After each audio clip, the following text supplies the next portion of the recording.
മുയലിന്റെ ബുദ്ധി. ഒരു കാടിൽ നിരവധി മൃഗങ്ങൾ ജീവിച്ചിരുന്നു.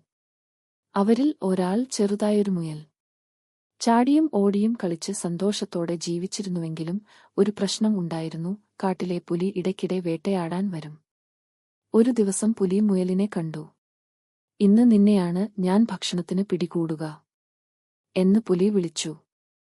മുയൽ ഭയപ്പെട്ടില്ല, ഒന്ന് ചിന്തിച്ചു പറഞ്ഞു, "ശരി പുലിയേ, എന്നാൽ നീ എന്നെ പിടിക്കാൻ മുമ്പ് ഒരു കാര്യം കാണിക്കട്ടെ.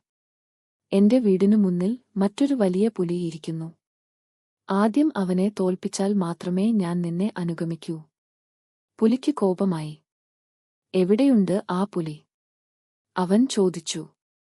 മുയൽ പുലിയെ ഒരു വലിയ കിണറിന്റെ അടുത്തേക്ക് കൊണ്ടുപോയി.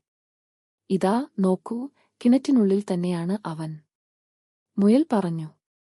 പുലി വെള്ളത്തിൽ തന്റെ പ്രതിബിംബം കണ്ടു. വലിയൊരു പുലി തന്നെയാണെന്ന് കരുതി കോപത്തോടെ ചാടി ഇറങ്ങി. എന്നാൽ അത് വെള്ളം മാത്രം. പുലി മുങ്ങി. മുയൽ ചാടി ചാടി സന്തോഷത്തോടെ പറഞ്ഞു, "ബുദ്ധിയുള്ളവർക്ക് ശരീരത്തിന്റെ ശക്തിയേക്കാൾ തലയുടെ ശക്തിയാണ് വലിയ ആയുധം."